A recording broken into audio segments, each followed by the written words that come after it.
La vida campesina es una vida dedicada por entero a la supervivencia. Esta es tal vez la única característica totalmente compartida por todos los campesinos a lo largo y ancho del mundo. Sus aperos, sus cosechas, su tierra, sus amos pueden ser diferentes. Pero independientemente de que trabajen en el seno de una sociedad capitalista, feudal u otras de más difícil clasificación, independientemente de que cultiven arroz en Java, trigo en Escandinavia o maíz en Sudamérica, en todas partes se puede definir al campesinado como una clase de supervivientes. Durante el último siglo y medio, la tenaz capacidad de los campesinos para sobrevivir ha confundido a los administradores y teóricos. John Berger, Puerca Tierra, el epílogo histórico de este libro que desde ya se los recomiendo. Bueno, buenos días, buenas tardes, buenas noches, buenas madrugadas. Hoy tenemos una clase que vamos a trabajar sobre distintas dimensiones o características del campesinado, de la clase campesina, basados en algunos textos como el de Van der Ploeg, el campesinado y el arte de la agricultura. También vamos a trabajar con un artículo de Ernest Feder y de Gustavo Esteva, que están en este libro, Desarrollo Agrario y la América Latina. Y también vamos a trabajar con el texto de John Berger que les mostré recién, también con el de Lehmann sobre ni Lenin ni Chayanov. Y un poco, no sé si les dije recién, el de Janin, que es como un gran compendio de distintos debates sobre el campesinado, ¿no? De campesinos y sociedades campesinas, y el texto del campesinado como factor político, ¿no? Para pensar justamente las distintas características que asume el campesinado en los debates actuales de mediados del siglo XX hasta la fecha, ¿no? Con algunas actualizaciones de los que fueron los debates clásicos sobre el campesinado, ligados a el debate del populismo ruso con el marxismo ruso o el debate de Lenin y Chayanov. Entonces, un poco vamos a empezar con algunos debates que se dieron entre lo que se denominó el debate campesinista-descampesinista en América Latina, que se dio sobre todo en México, pero también en distintos países de América Latina, desde fines de los años 60, los años 70 y hasta comienzos muy tempranos de los años 80, sobre qué estaba sucediendo con el sujeto campesino, ¿no? Con el campesinado. De alguna manera es una continuidad de los debates que se venían planteando a fines del siglo XIX y comienzos del siglo XX, y que a la luz del propio desarrollo capitalista en el agro latinoamericano suscitaron estos debates académicos que también tenían un fuerte contenido político, ¿no?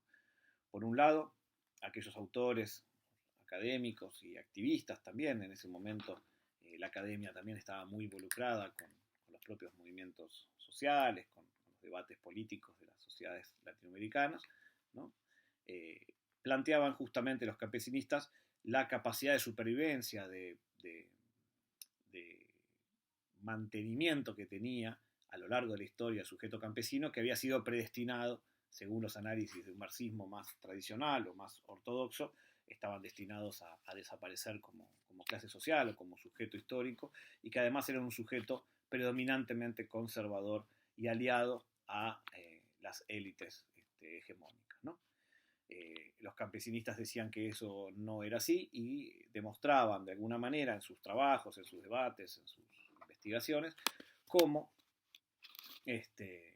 existía el campesinado y persistía el campesinado por diversos motivos. Uno de los motivos que plantean los campesinistas, entre quienes podemos encontrar a Rodolfo Stephenhagen, Arturo Warman, Armando Bartra, Gustavo Esteva, entre muchos otros y otras que estaban en esta posición, plantean, por ejemplo, un rol subordinado del campesinado y que termina siendo útil al desarrollo agrario capitalista. Es decir, el campesino, como sabemos, produce alimentos a un valor, a un costo, a un precio final en el mercado, cuando una parte de su producción va al mercado, a un precio menor que el que lo puede comercializar o llevar al mercado un empresario capitalista. Es decir, hay un nivel de, digamos, de extracción de plusvalor que el campesinado como clase le otorga al conjunto de la sociedad a través de los términos del intercambio de la producción campesina que se hacen de forma desfavorable al campesinado, ¿no? Porque el campesinado, como sabemos, produce de forma familiar, es decir, produce alimentos, produce un valor agregado, fruto de su trabajo, que no está monetizado, no está salarizado, es decir, no recibe un salario por eso, sino que recibe una suma de dinero por lo que produce, pero eso no está monetizado o salarizado en términos capitalistas, sino que tiene una propia lógica económica propia, campesina, que muchas veces no se ve reflejada en un precio justo en el mercado, es decir, o por lo menos no equipara el precio que se le paga a la producción de alimentos capitalista hegemónica, ¿no? Entonces ahí, en ese sentido, en esa extracción de plusvalor que se da en los términos de intercambio al campesinado, dicen estos autores, le es útil al capitalismo para mantener los alimentos más bajos, por ende también tener menos gastos en el pago de salarios de sus trabajadores, a la clase capitalista. Entonces dice que ese rol subordinado y a la vez con cierta utilidad, entre comillas, hacia la lógica de la reproducción del sistema capitalista hace que ese sujeto predestinado a desaparecer por el desarrollo de las fuerzas productivas permanezca en el tiempo, ¿no? Por otro lado, el planteo que se retoma desde las teorías campesinistas de que digamos, el campesinado es una sociedad y una economía en sí mismas, es decir, que tiene una forma de producir y de reproducir la vida y la propia economía y la producción de alimentos con una lógica propia que no es necesariamente capitalista, aunque está inmersa en el sistema capitalista, le permite al campesino sobrevivir como tal a distintos modos de producción, al modo esclavista, al modo feudal, al modo capitalista, incluso al modo socialista, que pervive como una clase en sí misma, pero como una sociedad en sí misma, cuestión que vamos a retomar más adelante. Y por otro lado, no solo el campesinado tiene la capacidad de producir alimentos más bajos que la media de la producción capitalista hacia el mercado, sino que también por su propia lógica de reproducción de la unidad campesina familiar, le permite al campesino también sobrevivir a momentos de crisis con una lógica de reproducción por debajo de la tasa media de ganancia, es decir, donde hay un momento de crisis económica donde, por ejemplo, quiebran empresas capitalistas o emprendimientos capitalistas de producción de alimentos agrarios, el campesinado sobrevive porque en esa propia lógica de obtener lo necesario para la reproducción de la unidad campesina, otorgando o poniendo en juego su desgaste, su fatiga del trabajo, en esa ecuación, en ese balance que muy bien explica Alexander Chayanov, al campesinado logra de alguna manera aumentar su fatiga, el uso de su fuerza de trabajo familiar para poder conseguir la cantidad de producir la cantidad de alimentos necesarios para poder reproducir o después trocar o vender en el mercado lo necesario para poder reproducir su propia lógica, su propia unidad de producción, pero también de producción de vida familiar, es decir, de unidad productiva barra familiar. Entonces, esto de alguna manera el campesinado puede adaptarse más fácilmente a las crisis, poniendo en juego, insistimos, un proceso de mayor fatiga, de mayor trabajo. O algunos autores hablan de esa autoexplotación campesina que le permite sobrevivir a los momentos de crisis, ¿no? O también bajar hasta niveles casi de supervivencia básica los insumos necesarios para la reproducción cotidiana, ¿no? Cosa que un capitalista no va a resignar. Prefiere quebrar o dejar la actividad. El campesino, con tal de seguir ligado a la tierra, puede llegar a estar en niveles cercanos a el hambre, etcétera, o a la reproducción cada vez más acotada de su unidad campesina, con tal de seguir ligados a ese proceso productivo, ¿no? Y por último, plantean los descampesinistas una cultura de la supervivencia, es decir, que el campesinado está acostumbrado a un proceso de resistencia y de resiliencia, ¿no? Una palabra que estamos usando ahora que no usaban los campesinistas, pero que es esa capacidad de adaptación y de resignificación de los modos de producir, de los modos de vida, de los modos de reproducción ampliada de la familia campesina o de la aldea campesina o de la comunidad campesina, que le permite sobrevivir a través de distintas estrategias. Pues estas estrategias pueden ser organizaciones de índole reivindicativo o gremial, pueden ser organizaciones de índole política y de cambio del sistema político, pueden ser estrategias políticas, pero también pueden ser estrategias económicas de pluriempleo, de salir a trabajar por fuera de la granja o la finca familiar para conseguir el ingreso que no pueden conseguir por medio de la producción de alimentos. Puede ser la migración y el envío de remesas de una parte de la familia que sostiene en parte el quedarse en la tierra para esa otra parte de la familia que se quedó en la comunidad o en la granja familiar. Es decir, las estrategias pueden ser múltiples, pero implican esta cultura de la supervivencia campesina que viene sobreviviendo, como decíamos al principio, a lo largo de siglos y siglos y de distintos modos de producción hegemónicos que los van subsumiendo, subordinando, pero no los pueden hacer desaparecer. Y por último, en el debate que decíamos antes, académico, pero también político, los campesinistas lo que plantean es un rasgo fuertemente político y como un sujeto importante, central, estratégico, para el cambio social radical en México y en América Latina. Es decir, el campesinado como un sujeto social revolucionario, de cambio, emancipatorio, necesario para pensar cualquier tipo de proceso de cambio radical de la estructura social latinoamericana, ¿no? Es decir, ahí se apoyan también en parte en la propia experiencia latinoamericana, ¿no? Que después veremos más adelante, ha sido protagonista el campesinado de una diversidad de luchas sociales y de revoluciones y de cambios más o menos radicales en todo el continente, no solo en México, sino en todo el continente, del cual el campesinado fue protagonista, aunque no necesariamente condujera ese proceso revolucionario o de cambio, sí participó masivamente, ¿no? Entonces, también discutiendo esta idea del campesino como un sujeto conservador, pasivo, maleable, de alguna manera conducible hacia distintas posturas políticas porque no tiene una conciencia en sí mismo, ¿no? Los campesinistas dicen, no, bueno, el campesino tiene una conciencia que no es la conciencia en términos de la conciencia obrera o proletaria que plantea el marxismo, sino una conciencia propia de la lógica campesina, de aquel sujeto que durante toda su existencia tuvo que producir alimentos para otros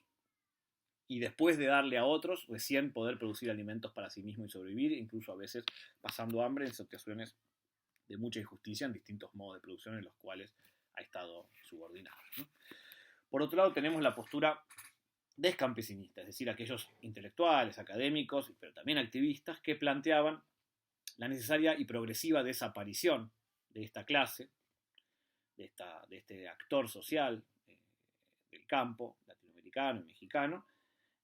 por el propio desarrollo de las fuerzas productivas, es decir, el avance del capitalismo agrario en el campo, ligado sobre todo a empresas transnacionales o multinacionales, sobre todo en el caso mexicano de capital norteamericano,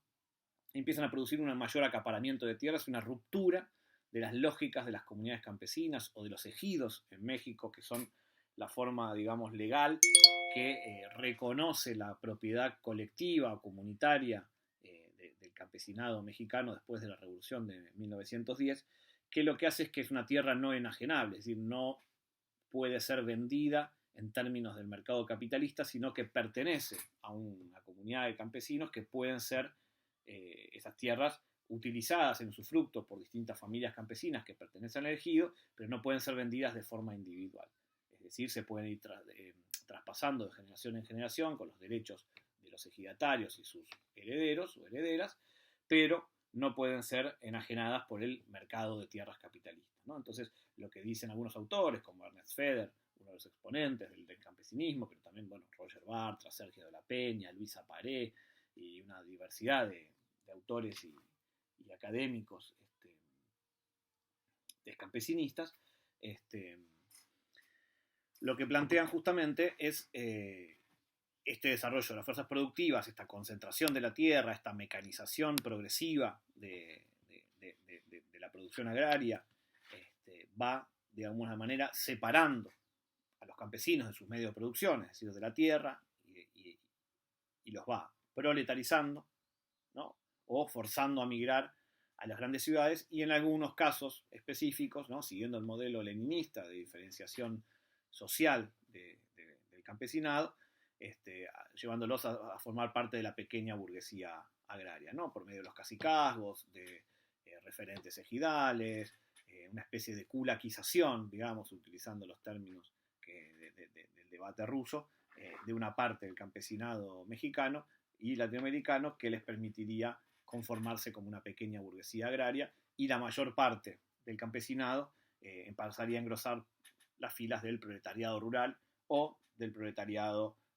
urbano, ¿no? En esta migración forzada hacia las grandes ciudades o hacia otros países industrializados, como Estados Unidos o países de Europa, a los cuales se ven forzados a migrar por la crisis económica, social y política que azota el campo mexicano y latinoamericano desde los años 50 en adelante. Entonces, en ese proceso, lo que ven estos autores es un proceso de fuerte proletarización de este sujeto que se va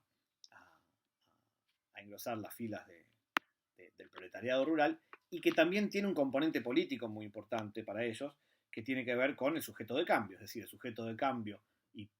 posible hacedor de una revolución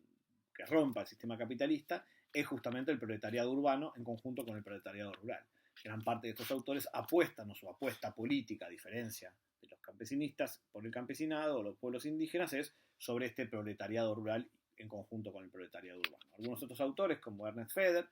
que es una de las lecturas sugeridas para esta clase, lo que plantea es la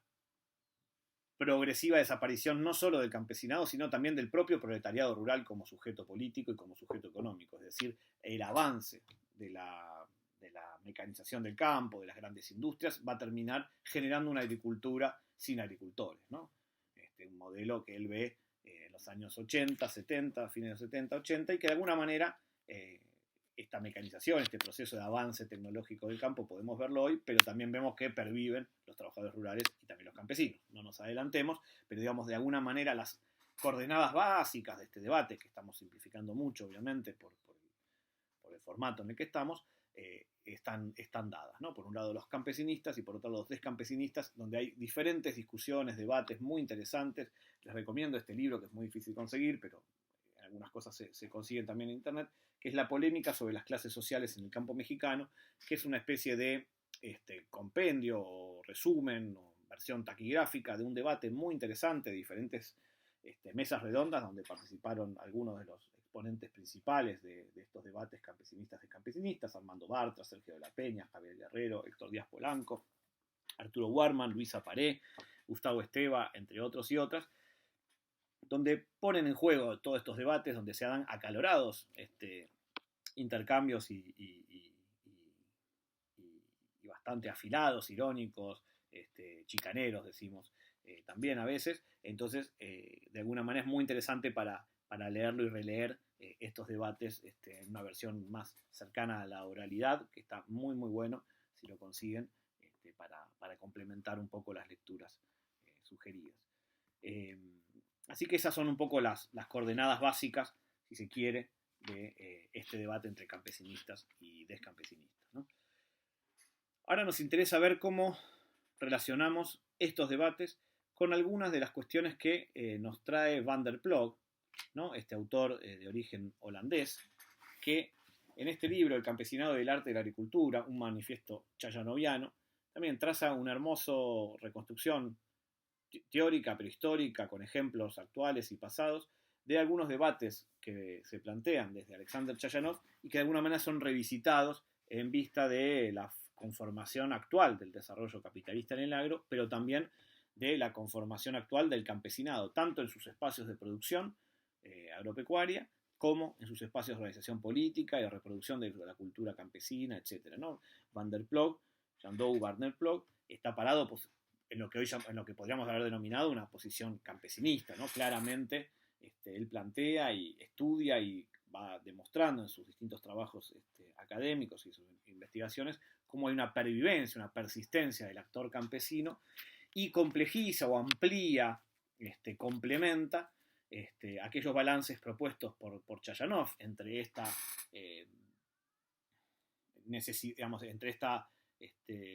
ecuación o balance entre la fatiga que necesita el campesino, la unidad productiva familiar campesina,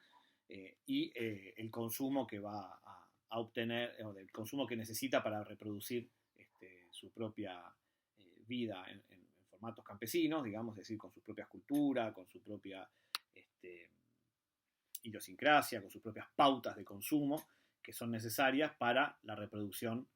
de esa unidad familiar campesina, ¿no? Es decir, esa ecuación entre la fatiga necesaria, el trabajo necesario para llegar a producir la cierta cantidad de alimentos o productos para el autoabastecimiento, para el autoconsumo, y el excedente venderlo o trocarlo en el mercado capitalista o en el mercado comunitario, en el mercado campesino, para poder reproducir sus formas de vida, ¿no? Esa ecuación, ese balance entre fatiga del trabajo y consumo necesario para la reproducción, dice Van der Ploeg, se ha ido complejizando con el avance del desarrollo capitalista y con el avance también o con las transformaciones que se van dando en los mundos campesinos contemporáneos, ¿no? Dice, a ese balance principal, esa ley Chayanov, para llamarlo de alguna manera, que implica una lógica productiva campesina específica, diferente a la lógica o a la forma de producción capitalista de alimentos, dice, hay otros balances, hay 6 balances que quiero trabajar, además de otros que no llego a trabajar en este libro,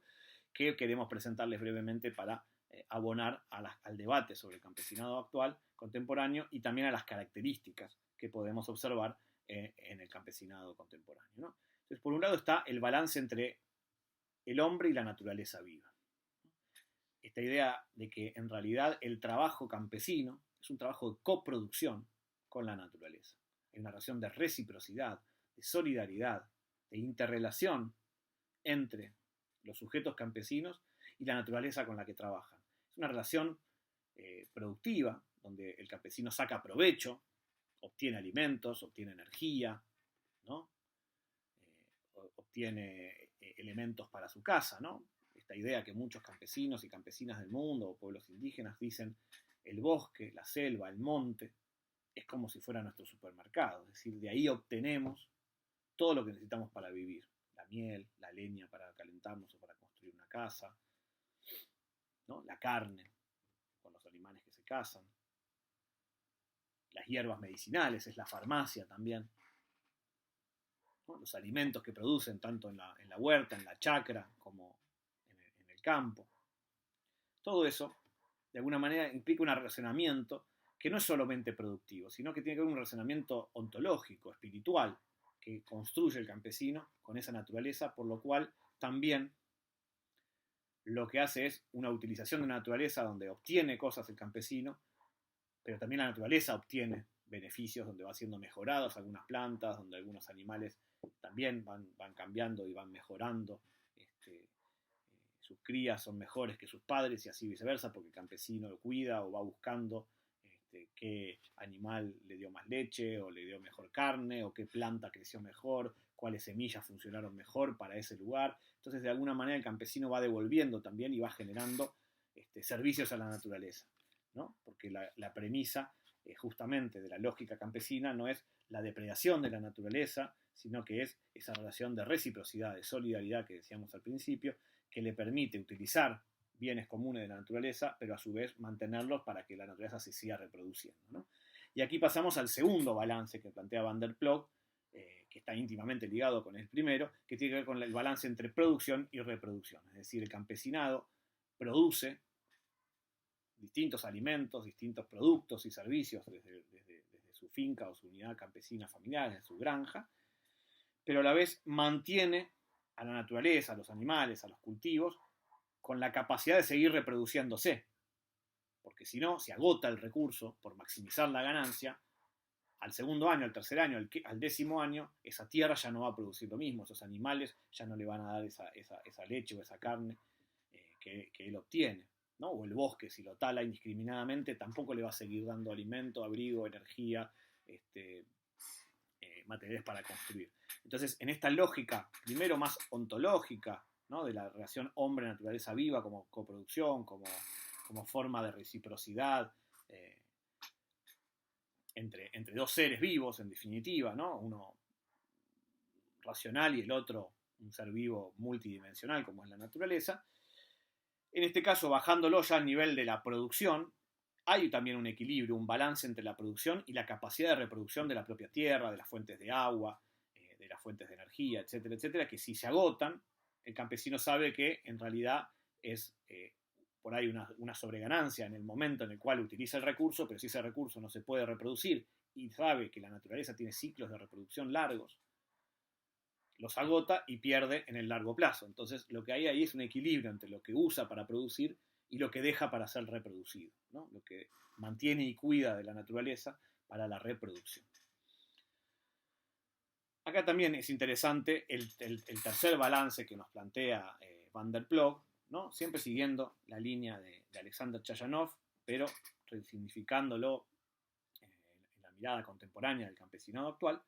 es este balance entre los recursos internos y los recursos externos de la granja campesina. ¿Esto qué quiere decir?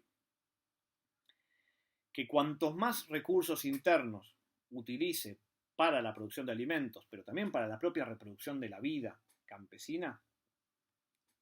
mayor autonomía relativa va a tener ese campesino o esa unidad campesina o esa aldea campesina. Es decir, cuantas más capacidades de producir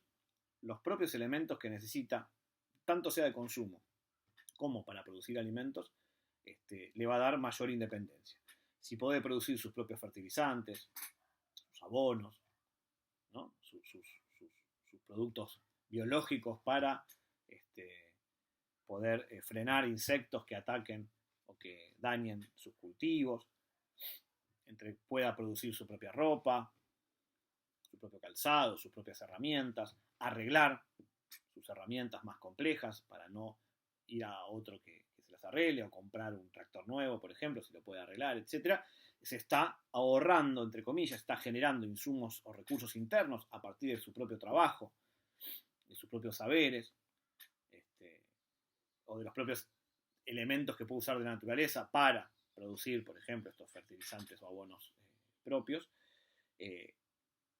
frente a lo que sería un insumo externo que tiene que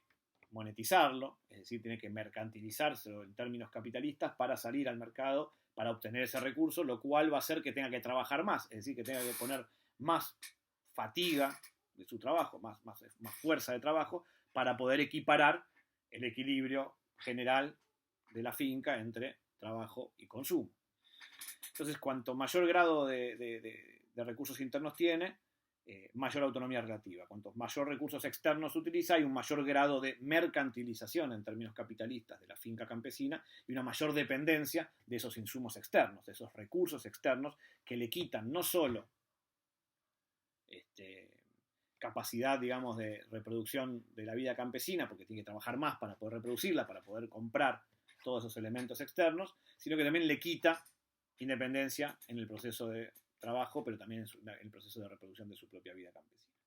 ¿no? Y acá, que estamos viéndolo en la escala micro y de lo productivo más que nada, y de la reproducción de la vida en escala micro, podemos pensar el próximo balance entre autonomía y dependencia en la escala macro, es decir, esa misma relación entre recursos internos y recursos externos podemos verlo en términos políticos. Es decir, cuanto mayor autonomía tiene la unidad campesina, menos depende del mercado capitalista o menos depende de un actor externo que de alguna manera u otra le extrae plusvalor, sea de forma directa, el Estado con impuestos, o un señor feudal en la antigüedad, o el propio mercado capitalista que le paga menos por acopiar sus productos, por comprar sus productos y después venderlos en el mercado capitalista. Es decir, cuanto mayor dependencia tenga de eso, mayor extracción de plusvalor va a sufrir. Cuanta mayor autonomía tenga el campesino, o la campesina, o la granja campesina, o la aldea campesina, para comercializar, para poder trabajar lo producido, va a tener una mayor proceso de autonomía. Y esto está inmerso en un marco de un sistema político, económico, social, hegemónico. En este caso, el capitalismo. Puede ser también un sistema socialista, o algún otro sistema en el cual esa unidad campesina o ese conjunto de aldeas campesinas están inmersos. Y esto tiene que ver también con las propias lógicas de acción y cooperación y organización campesina. Cuanto más haya procesos de organización horizontal entre unidades campesinas, entre distintas comunidades, entre distintos espacios de cooperativos, federativos, etc., mayor poder de negociación y de autonomía relativa pueden construir de manera conjunta los y las campesinas con respecto al sistema hegemónico en el cual están inmersos. ¿Se entiende? Entonces, de alguna manera, esta capacidad del campesinado para organizarse también va a aportar algo en estos balances entre autonomía y dependencia del campesinado, ¿no? Otro balance interesante para tener en cuenta es el de la escala y la intensidad. ¿Cuál es la escala del trabajo de la producción campesina y cuál es la intensidad de esa producción campesina? Es decir, la escala refiere a la cantidad de tierra que se trabaja o a la cantidad de animales con los cuales se trabaja, que se puede ir expandiendo, pero no se puede expandir mucho más allá de la capacidad de la unidad familiar campesina de gestionar ese proceso. Lo mismo el trabajo intensivo o extensivo. Es decir, ahí se va haciendo una ecuación entre intensidad y escala que nos va llevando a diferentes niveles y diferentes formas de producción de alimentos, ¿no? El campesino va buscando un equilibrio, dice Van der Ploeg, entre esa escala y esa intensidad del trabajo puestas en juego para, ¿cómo se dice?, para la reproducción de la vida campesina sin perder la lógica propia del campesinado. Y acá Van der Ploeg también plantea, por último, revisitar esta idea del trabajo y consumo de Chayanov en un nuevo contexto, en un nuevo balance, donde los consumos se han expandido. Es decir, la forma de trabajo campesina, si bien se mantiene de alguna manera en esta idea de un trabajo familiar, ¿no?, con todos los aspectos que tienen que ver con cuanto la familia es más grande, pero todavía los miembros de la familia no pueden trabajar. Aquellos que sí pueden trabajar, trabajan mucho más para poder sostener a esa familia, ¿no? Es decir, el consumo se amplía, y cuando esa parte de la familia ya está más grande y puede también colaborar con los procesos productivos, tanto de la reproducción del hogar, como de la granja, como de la producción de alimentos, esa fatiga del trabajo va a ser menor, entonces también puede haber una ampliación de esa granja familiar hasta que se vuelva a subdividir la familia y se vuelva a dividir la granja para comenzar un nuevo ciclo de esta diferenciación demográfica de la Chayanov. Ese esquema de trabajo se mantiene a lo largo del tiempo, más o menos. Hay incorporación de tecnología, que vamos a ver qué implica esa incorporación de tecnología, que puede aliviar parte de la fatiga del trabajo, pero también un nuevo contexto de consumo, es decir, las pautas de consumo que estaba viendo Chayanov en la década del 20 en la Rusia pre y post-revolucionaria de 1915 a 1925, 27, son muy diferentes a las pautas de consumo que puede tener una comunidad campesina o una familia campesina en la actualidad. Entonces esas pautas de consumo también hacen que cambie qué es lo que necesita la unidad campesina en términos culturales, de idiosincrasia, para sentir que está reproduciendo su vida campesina y esté construyendo su bella granja, su bella huerta, su espacio ideal para un campesino, que es tener una linda casa, los mejores animales que pueda tener, sembrados y sus vinos, o sus bebidas que quiera producir, etcétera, etcétera, ¿no? La reproducción de la vida buena, campesina, o lo que sería en términos indígenas el buen vivir, el vivir bien, etcétera, etcétera, implica una serie de esfuerzos de trabajo que garanticen la obtención de esos consumos posibles y deseables, digamos, por una familia campesina o una unidad productiva campesina. En este nuevo contexto aparecen nuevos mercados, nuevos consumos, pero también, ¿no?, y como desafío también, porque eso puede romper el balance de trabajo y consumo,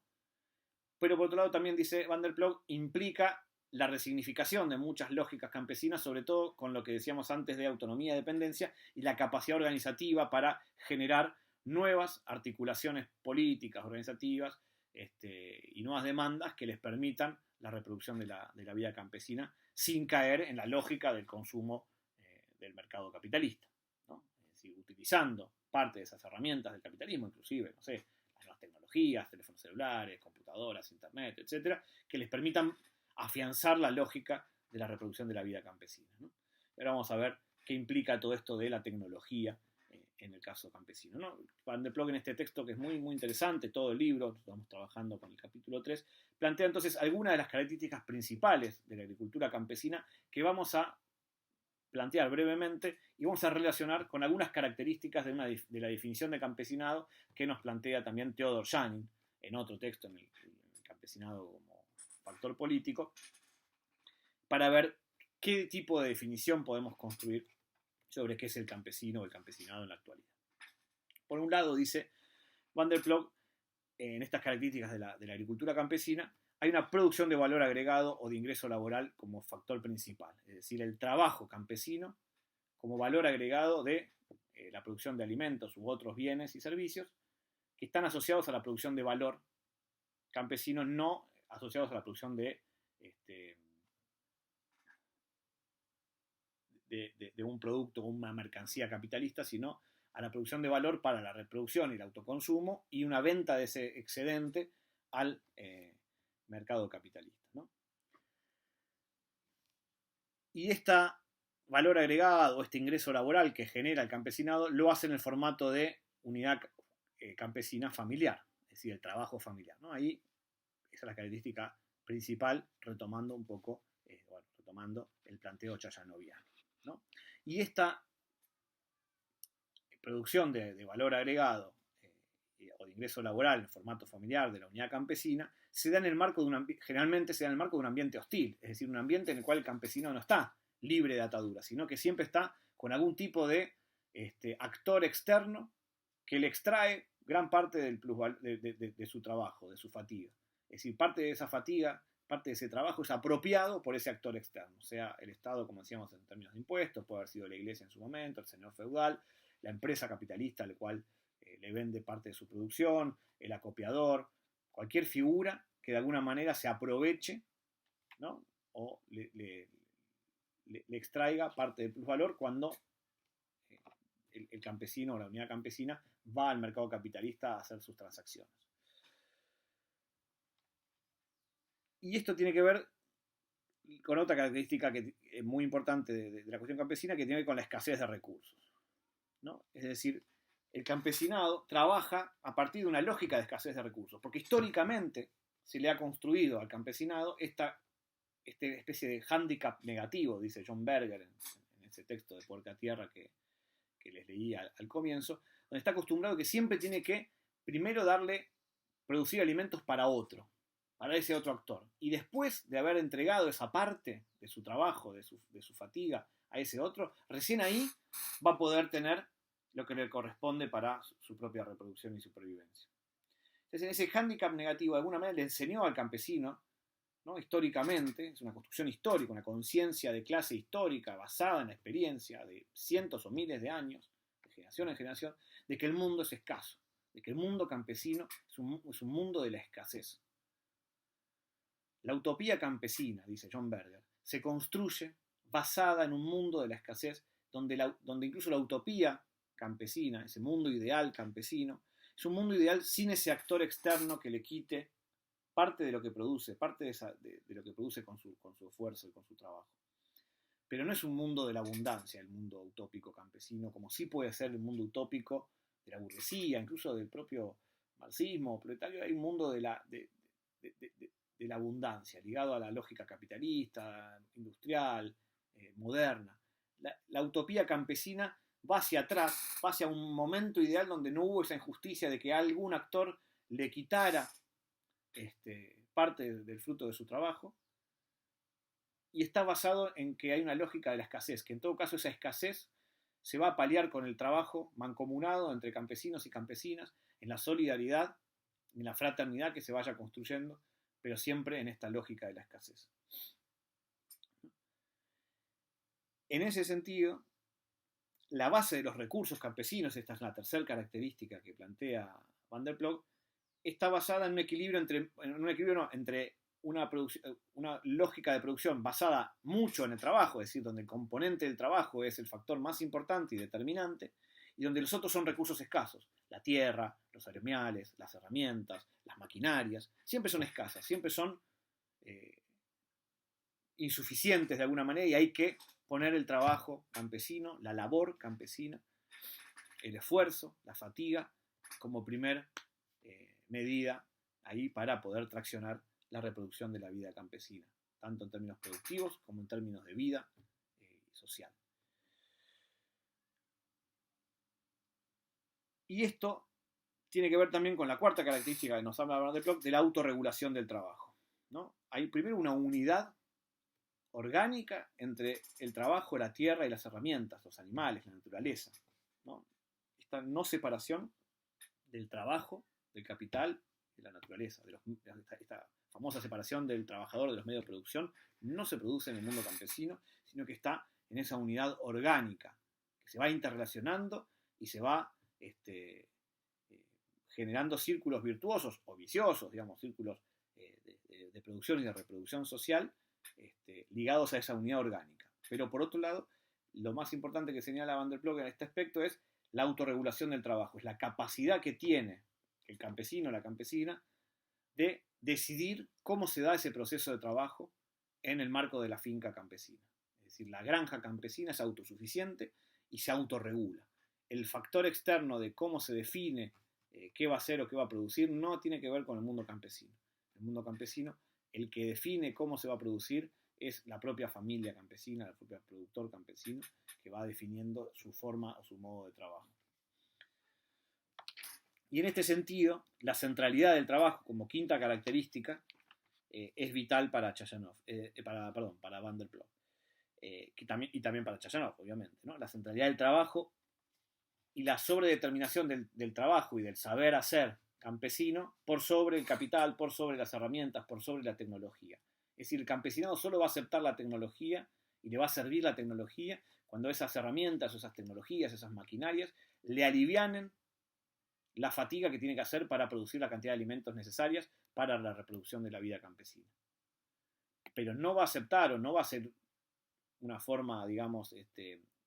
fluya la incorporación de tecnología en los mundos campesinos cuando esa tecnología o esas herramientas o esas maquinarias van a suplantar el trabajo campesino. Si el campesino siente que no es útil, que no puede controlar el proceso de trabajo, que no puede controlar esa tecnología y que la tecnología empieza a controlar al trabajador, como podemos ver que se da el proceso del desarrollo capitalista y tecnológico en el mundo fabril, en el mundo científico, etcétera, donde la máquina controla al hombre, donde la tecnología controla los procesos productivos muchas veces, el campesinado va intuitivamente a rechazar ese proceso de avance tecnológico y no va a tomarlo como propio, ¿no? Entonces ahí la centralidad del trabajo y de la decisión y del saber hacer campesino es vital. Todas estas características que dimos, nos parece interesante relacionarlas con algunas definiciones y características que plantea Theodor Jannin en este texto del campesinado como factor político, ¿no? Vamos a empezar leyendo la clásica definición de campesinado que nos propone Jannin, que es una definición que él mismo dice no es acabada, ¿no? Es un primer esbozo para pensar al campesinado. Dice, el campesinado se compone de pequeños productores agrícolas que, con la ayuda de equipos sencillos y el trabajo de sus familias, producen sobre todo para su propio consumo y para el cumplimiento de sus obligaciones con los detentadores del poder político y el económico, como decíamos antes. Tal definición implica una relación específica con la tierra, con la granja familiar campesina y con la comunidad aldeana, como también como las unidades básicas de la interacción social, una estructura ocupacional específica e influencias de la historia pasada y patrones específicos de desarrollo. Tales características conducen además a algunas peculiaridades de la posición de la sociedad, de la posición en la sociedad del campesinado y de la acción política típica de este sujeto, ¿no? Por un lado, entonces, tenemos la relación con la tierra, ¿no? Este carácter específico que asume el campesino en relación con la tierra, que tiene que ver con los procesos ontológicos, espirituales, pero también en la forma de producir, ¿no? En la reciprocidad con la tierra, ¿no? Este balance que veíamos del hombre y naturaleza viva, de la coproducción de la tierra, y la posibilidad del campesino del usufructo, aunque no sea propietario de la tierra. En definitiva, no importa tanto si es propietario o no, sino si la siente propia y si la puede usar como propia, es decir, sin un otro factor externo que le diga cómo tiene que producir, qué producir, cómo comercializar, etc., ¿no? Entonces, esa posibilidad es muy importante. Y también esa relación con la naturaleza, que a veces es de reciprocidad y solidaridad, pero también a veces es de distintas calamidades o tragedias naturales que hacen que el campesinado tenga que afrontar ciclos de malas cosechas, de inundaciones, de sequías, de incendios, etcétera, que solo los puede afrontar en comunidad, con otros campesinos o con otras campesinas o con otros sujetos con los cuales ser solidarios entre sí para poder afrontar ese tipo de ciclos también biológicos y naturales que implican la producción con la naturaleza, la coproducción con la naturaleza. Por todo, esta idea de que la granja campesina es la unidad básica de producción y de consumo familiar. Es decir, esa es la unidad básica, primigenia de la lógica de producción campesina. Pues está la aldea, las federaciones campesinas, lo que uno quiera, pero esa producción básica de la granja campesina es aquella que produce, ¿no? a partir del trabajo y esas herramientas o maquinarias que pueda tener, y es la que también necesita de consumir y reproducir su propia vida cotidiana en base a esas pautas culturales de cada comunidad campesina o de cada unidad campesina define, ¿no? Y esa idea de la granja campesina, que de alguna manera de facto es familiar, ¿no? Por más que pueda haber un cabeza de familia, una mujer, un hombre o un conjunto de familiares, siempre tiene esa lógica de reproducción, de estructura social familiar. Por otro lado, esta idea de el trabajo funcional, esto que decíamos que Van der Ploeg hablaba como recursos internos y externos, esta autonomía relativa o el grado de mercantilización de la unidad campesina, podemos verlo acá con el tema que dice Janin de la capacidad del trabajo multifuncional y autosuficiente del campesino. Es decir, el campesino no solo produce alimentos, no solo sabe sembrar, cosechar y cuidar animales, sino que también no sé, puede en algunos casos tejer su propia ropa, hacer sus zapatos, fabricar sus propias herramientas o por lo menos arreglarlas, no depender del trabajo de otros para la reproducción cotidiana ni para la producción económica o agropecuaria. Es decir, esa autosuficiencia, esa capacidad que tiene el campesino de saber, aunque sea un poco, de muchas cosas, ¿no? Lo mismo las mujeres campesinas, los hijos de los campesinos, son sujetos que saben hacer con sus manos, con su capacidad de observación de la naturaleza, con el aprender, un aprendizaje constante, justamente les permite al campesino no depender de otros actores para la reproducción, es decir, o depender lo menos posible. Es cierto que en los últimos años la especialización, la profesionalización, el avance tecnológico hizo que el campesino pierda en parte esa capacidad multifuncional. Generalmente no se fabrican la ropa, los zapatos, las herramientas, pero sí las arreglan, etcétera, etcétera, ¿no? Y también aprenden nuevas cosas, como arreglar un celular, por ejemplo. El campesinado por ahí, en vez de ir al service cuando se le rompe el celular, va y lo arregla él mismo. No sé, estoy diciendo un ejemplo por ahí bastante tonto, pero por ahí también está, digamos, está estudiado cómo el campesino tiene una capacidad de adaptabilidad y de aprendizaje de cosas nuevas muy, muy importante, ¿no? Entonces hay una apropiación también de esas tecnologías que a priori parecerían estar alejadas y que el campesinado va utilizando y resignificando también. Olvidemos el ejemplo del celular, que es bastante tonto. Otra cuestión tiene que ver justamente con la estructura aldeana. La comunidad campesina implica, ¿no?, un espacio de autosuficiencia, de autonomía relativa muy fuerte, ¿no? Es el lugar donde el campesinado alcanza un nivel de autonomía o autosuficiencia social casi total, dice Janin. Es el lugar donde pueden producir, por medios de intercambio, de trueque, de fortaleza política, también para relacionarse con esos actores externos con los cuales confronta el campesino, que les permite esta autonomía, autosuficiencia social casi total, ¿no? Ahí Janin, que es ruso de origen, dice, la palabra mir, ¿no?, la comuna rusa, la mir, lo que significa en ruso es paz o el mundo. Es decir, ¿qué significa para el campesinado ruso llamar mir a eso que en realidad es el mundo, ¿no?, y que es el lugar de la paz, el lugar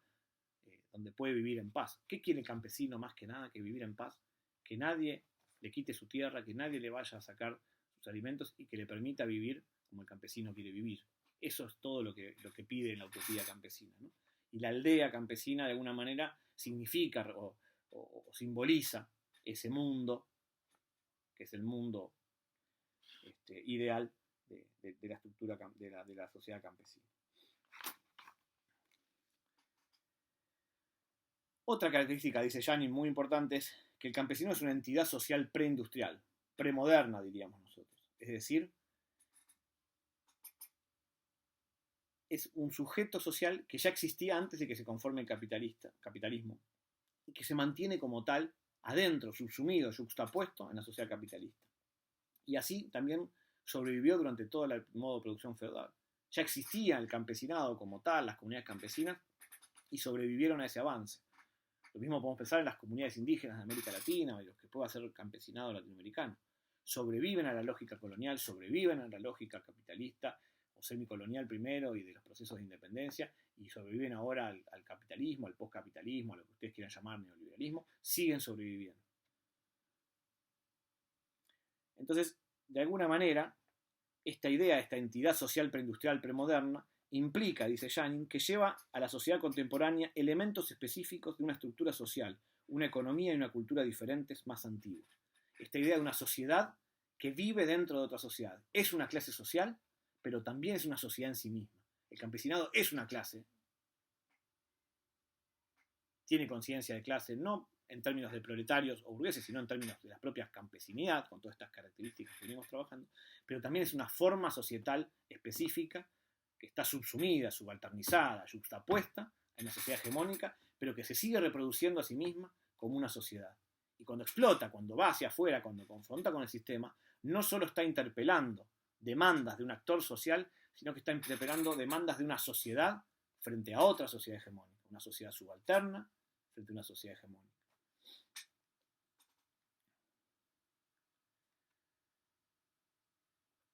Y decíamos que era una clase social y una sociedad en sí misma, y es una clase social incómoda, dice Janin. Es una clase social inclasificable, incasillable,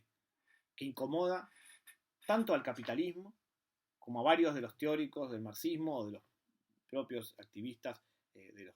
movimientos revolucionarios que no saben qué hacer con el campesinado, porque el campesinado se sale del molde, por ser una figura premoderna destinada a desaparecer, pero que no desaparece, que pervive, y que incluso protagoniza gran parte de las luchas políticas del siglo XX, del siglo XIX y también del siglo XXI. Es decir, hay un factor político, dice Janin, en la acción política campesina que él distingue en diferentes tipos de forma, ¿no? La acción independiente, aquella donde el campesinado conduce los procesos revolucionarios, donde se pone a la cabeza de los procesos de lucha, de cambio social, como puede ser la Revolución Mexicana o las revoluciones de 1905 en la Rusia zarista prerevolucionaria. Puede ser una forma de acción política guiada, es decir, con otro tipo de liderazgo, otro actor social que liderice y hegemonice el proceso de cambio o de lucha, como fue el caso, no sé, del bonapartismo francés o de Mao Zedong y el nacionalismo chino y después el Partido Comunista Chino, más ligado a sectores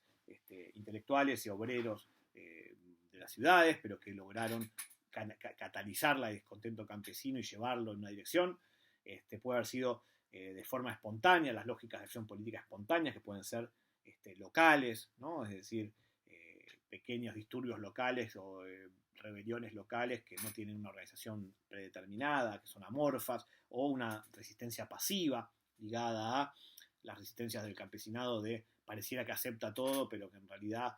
no está aceptando nada y no está generando nada de lo que el poder quiere y lo hace de manera totalmente subalterna, pasiva, clandestina, sin verse, ¿no? Lo que James Scott habla del arte, el arte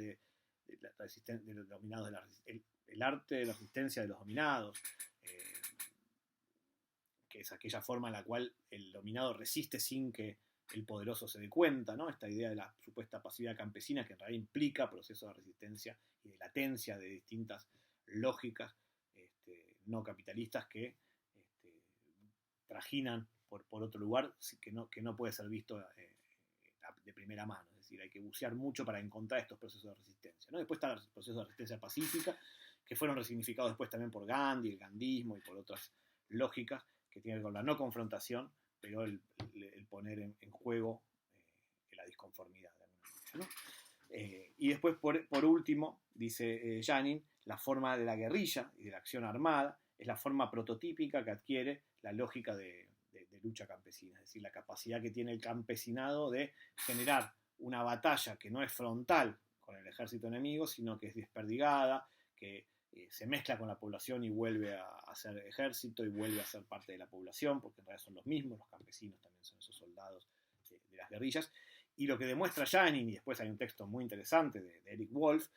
que también pueden encontrar un resumen en este texto, que tiene unas rebeliones campesinas que demuestran cómo los grandes levantamientos sociales y políticos, las revoluciones, han sido todas apoyadas por campesinos o protagonizadas por los campesinos, o siendo mayoritariamente campesinos quienes protagonizaron esas luchas. Digo, léase lo que ya dijimos de la Revolución Mexicana, la Revolución Rusa, la Revolución China, Vietnam, la Revolución de Independencia Argelina, la Revolución Cubana, la nicaragüense, las guerrillas salvadoreñas, las guerrillas colombianas, casi todas las experiencias de lucha de América Latina, de Asia y de África del siglo XX y alguna parte de Europa han sido protagonizadas por los campesinos y campesinas o por los pueblos indígenas también, ¿no? Y eso no se acaba ahí, sino que vamos a ver, como en otras clases, también esos movimientos campesinos y también movimientos indígenas se reconstruyen desde los años 70 a los años 80 y sobre todo en los 90 emergen como uno de los actores principales que resisten al neoliberalismo y que se transforman en un actor político, un sujeto político, incluso en países como Argentina, donde se decía que no había campesinos, que no había pueblos indígenas, y aparecen en el centro de la escena para decirle no al neoliberalismo, no al despojo de sus territorios, y hoy son un actor insoslayable del debate sobre el modelo de desarrollo en nuestros países, sobre la defensa de la naturaleza frente al extractivismo, la defensa y la reconstrucción de territorios insurgentes, alternativos, autónomos, por parte de los movimientos sociales rurales frente al avance del extractivismo cada vez más fuerte y activo en estas latitudes, ¿no? Entonces ahí el campesinado como factor como acción política aparece como un eje central, tanto del siglo XIX como del siglo XX, pero también del siglo XXI, como vamos a ver más adelante, ¿no? Vamos a terminar la clase también con una pequeña cita que pone al campesinado en ese debate frente al avance del capital transnacional a escala global, ¿no? Y cuál es ese rol del campesino, del recelo campesino, ¿no? de esa intuición frente al poder que tiene el campesino de resistir, de no aceptar, de quedarse y de buscar esa utopía anclada en ese pasado ideal, donde hubo un tiempo donde fue justo y donde tenían acceso a la tierra y a los alimentos y a lo que necesitaban para reproducir su vida en paz, sin que haya otro que le quite lo que era fruto de su trabajo y de su esfuerzo, ¿no? Dice, la notable continuidad, dice Berger, de la experiencia y del modo de ver el mundo del campesino adquiere, al estar amenazada de extinción, una inminencia sin precedentes e inesperada. Hoy esa continuidad ya no afecta solo al futuro de los campesinos. Las fuerzas que hoy están eliminando o destruyendo al campesinado en la mayor parte del mundo representan la contradicción de muchas de las esperanzas contenidas en su momento en el principio del progreso histórico. La productividad no reduce la escasez. La expansión del conocimiento no lleva inequívocamente a una mayor democracia. El advenimiento del ocio en las sociedades industrializadas no ha traído la satisfacción personal, sino una mayor manipulación de las masas. La unificación económica y militar del mundo no ha conducido a la paz, sino al genocidio. El recelo del campesino con respecto al progreso, al haber acabado por imponerse mediante la historia global del capitalismo monopolista y el poder que de ella emana, incluso sobre quienes intentan encontrar una alternativa, no está tan fuera de lugar ni es tan infundado. Así es como ese recelo campesino se ha ido transformando en las últimas décadas en organización, en lucha y en esperanza, ¿no? Organizaciones campesinas de todo el mundo, de los 5 continentes, se han ido conformando en lo que es la Vía Campesina, en la Coordinadora Latinoamericana de Organizaciones del Campo, en diferentes organizaciones locales, nacionales, transnacionales, que en conjunto con los pueblos indígenas, con los pueblos afrodescendientes, en América Latina, con el conjunto de organizaciones populares urbanas, vienen peleando y rearticulando los procesos de esperanza, de construcción desde abajo y por abajo, de otros mundos por venir. Y desde ahí es que el campesinado, como clase superviviente, sigue resistiendo, ¿no?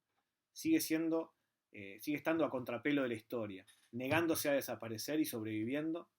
tercamente frente a los distintos anuncios que auguraban su pronta y necesaria desaparición. El campesinado nos demuestra día a día, el campesino, el sujeto campesino nos demuestra día a día que desde esas comunidades campesinas, de esos territorios campesinos, en conjunto con otros territorios indígenas, afrodescendientes y populares, podemos construir una alternativa social al capitalismo que está devastando la humanidad, pero también el planeta, con una crisis climática, ambiental y social sin precedentes, y es la esperanza, o una de las esperanzas, radica justamente en las formas de comunidad campesinas, en las formas de producción campesina, de producción de alimentos y de producción de valor no capitalista, sino precapitalista o anticapitalista, de lógicas campesinas, que aunadas con otras lógicas populares y otros saberes populares, pueden producir y construir esas alternativas posibles, necesarias y urgentes para transformar el mundo. Muchas gracias.